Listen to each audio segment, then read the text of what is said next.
What happens when an elementary school student tests positive for COVID-19? News 8 spoke with Tierney Anderson, principal of Sunnyside Elementary School, to answer that question. And the answer may surprise you.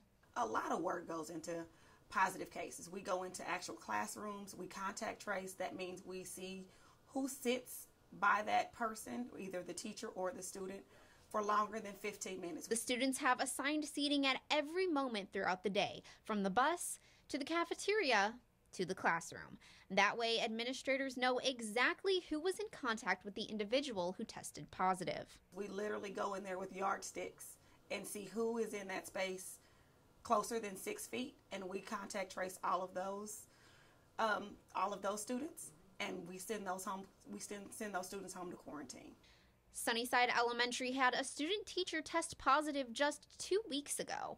All 17 students in the student teacher's classroom had to stay home and attend classes virtually for 14 days. I received a call on Saturday evening where a person in the building had tested positive. We immediately sent out an email to parents on a Saturday night to let them know to prepare for Monday. The assistant principal and I came in Sunday morning about 9 a.m., gathered all the things that the teacher said they needed to be virtual. Amanda Pardue, the coordinator of nursing services for Lawrence Township Schools, says making sure that students who are exposed stay home for 14 days from their last date of contact with the positive case is vital to stopping the spread of COVID in schools. Our nursing staff in the school call them about midway through, follow up, make sure everything's going okay, making sure they're not having any symptoms.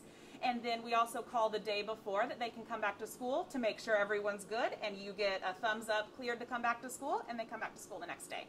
Principal Anderson tells us that student teacher and all 17 students have now returned to school safely.